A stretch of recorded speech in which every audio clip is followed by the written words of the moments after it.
Srimad Bhagavad Gita, chapter 18, verses 29 till 32. Hear thou the triple distinction of intellect and fortitude according to the Gunas, as I declare them exhaustively and severally, O Dhananjaya.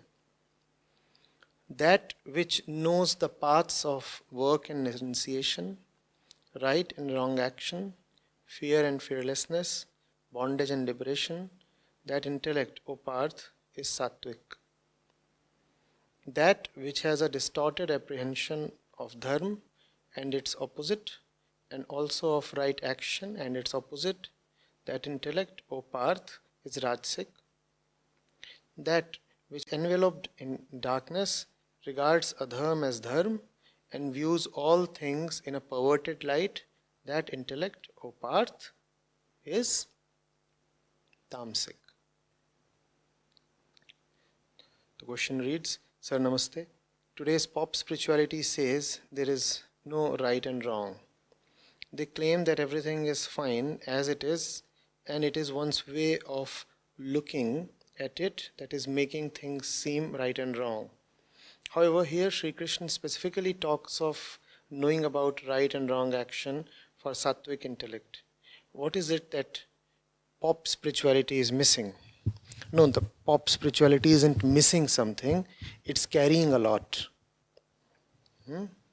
It's carrying a lot that it needs to drop and miss. What is it carrying? It is carrying the obligation to defend itself. Pop spirituality is carrying the responsibility to defend the ego. And that's what makes it come up with outrageous and amusing claims and principles. You see, as you said, there is a neo-cult today that says there is nothing right or wrong. For whom? For whom? Come to your senses. Let's talk life. Let's talk facts.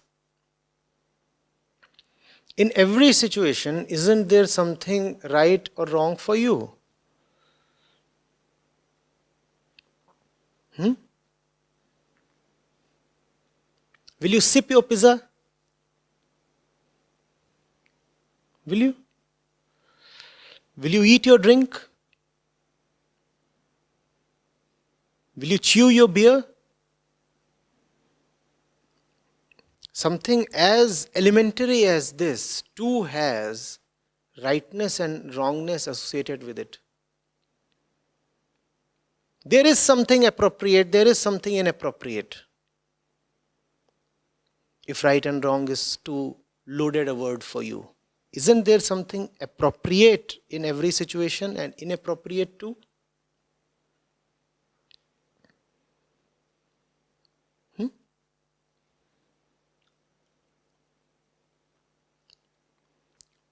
What is it that decides the appropriateness of something?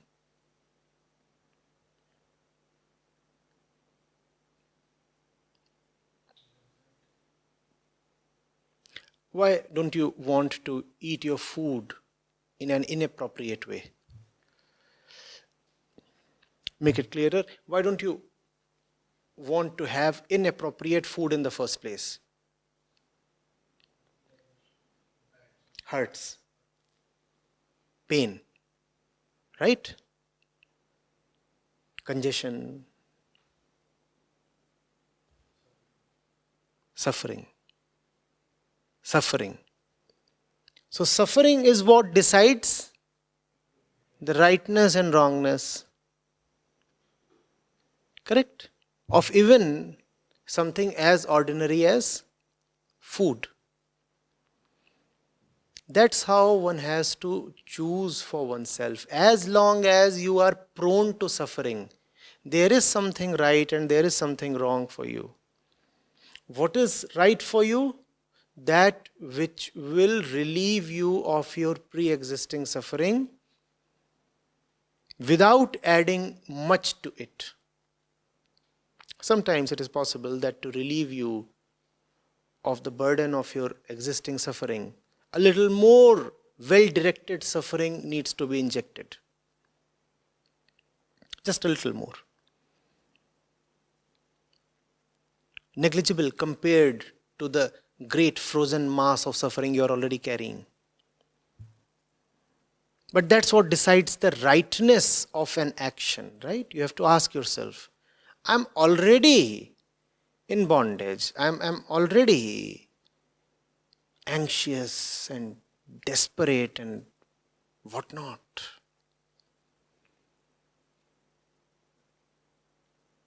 I'm a bundle of 40 kinds of neuroses walking together. I'm certainly not all right. And I owe at least this much honesty to myself. So there is something right for me. And there is something wrong for me. That which would further aggravate my condition of suffering is that which is wrong for me. Obviously. So, when people say there is nothing right and there is nothing wrong, you need to ask them, for whom? For whom? There are two people for whom there is nothing right and nothing wrong anymore. One, people who are physically dead. Secondly, people who are spiritually dead or liberated. Once you are physically dead, there is nothing right or wrong for you. And once which you are spiritually liberated, which is also called spiritual death, then again there is nothing right or nothing wrong for you, because now no action can hurt your ego now, because you have gone beyond the ego. To suffer, you first need to be identified with the ego. Only the ego suffers. Hence, when you transcend the ego, the very possibility that you could be hurt or suffer vanishes. Hence, now nothing is right or wrong for you. Now things are just as they are. Now you don't need to change anything. Now you don't need to modify anything. Now you don't need to target anything. Now you don't need to be purposeful. But only when you have transcended the ego, only the liberated one has the right to say, there's nothing right, nothing wrong. Because it's a statement in the absolute. And statements in the absolute and of the absolute must not be uttered by those who are still deeply living in the relative and dualistic domain. It doesn't befit you. It will harm you badly. Certain things are not for you, not yet at least. Let the sage say, there's nothing right, nothing wrong. Who are you to say that? Have you paid the price as fully and as honestly as the sage has? Then it's quite unbecoming and a misdemeanor on your part to be boastfully talking like a sage.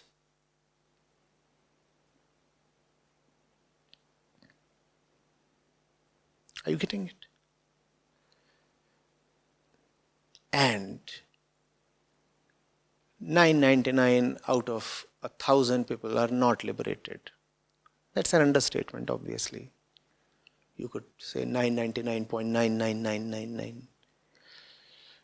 There can be no stats in this, but we know for ourselves. If we look at the world around us, we could easily see, yes, people are in bondage. And if people are in bondage, then there is something right for them and something wrong for them. What's pop spirituality trying to do? It's trying to convince you of something very imaginary. It is trying to convince you that you have $1 billion when actually you are a pauper. It is trying to convince you that you have arrived, when the fact is that you have not even properly begun the journey.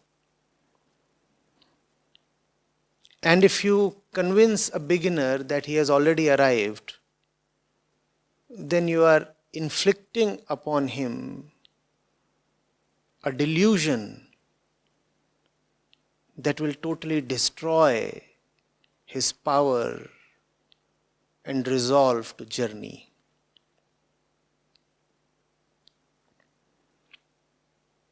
This fellow who has just commenced his journey needs to be informed of the utter criticality of his journey. He needs to be told to shed some luggage, some baggage, some weight and hurry up.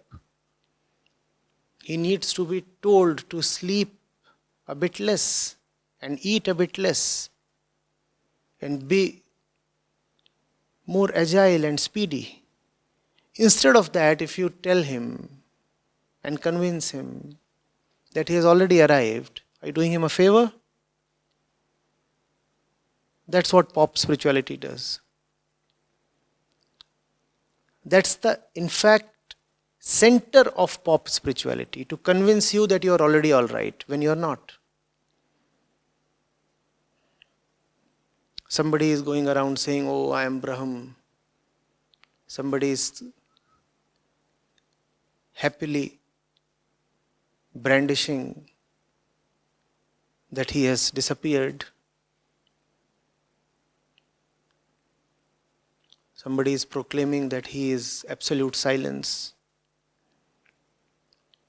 Nobody is coming up and admitting that he is just a dirty bundle of egoistic tendencies. Just nobody. Because their teachers, their gurus are all busy minting money and followers, convincing them that they are all right as they are. And that's music to the ego's ears. That's exactly what the ego wants to hear. So I'm okay as I am. Yes, you are. And I'm certifying that I am the biggest guru. And why am I the biggest guru? Because this is what I certify. And people come flocking to me. Sir, me too. Am I already all right? Oh yes, you are. You are perfect Satchidanand Brahm. You're not even an ordinary Brahm. You are hyper Brahm. Sir, me? Obviously you. And if you want to exceed your hyperness, you can come and donate a little more. You'll then be somebody who has transcended Brahm.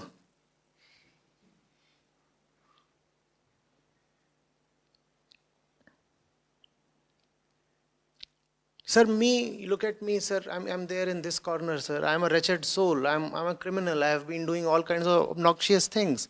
And I'm already planning my next murder. The Guru doesn't respond.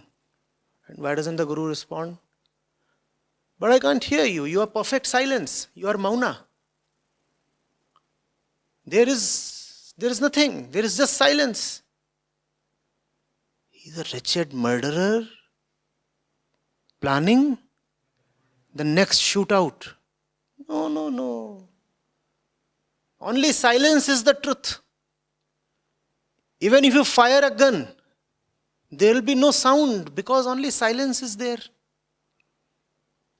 But sir, that fellow will bleed and die. No, nobody dies.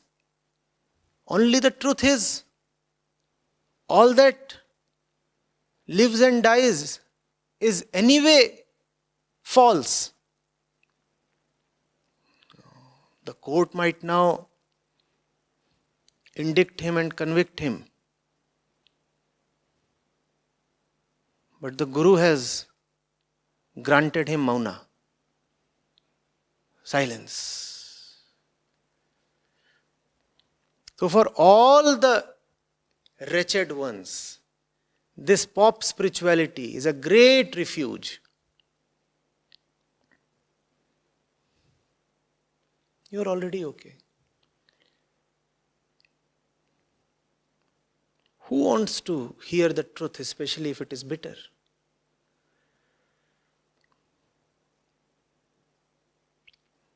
The teacher and the students are co-conspirators, hand in glove. driven by the shared mutual agenda of upholding the ego and maintaining the status quo.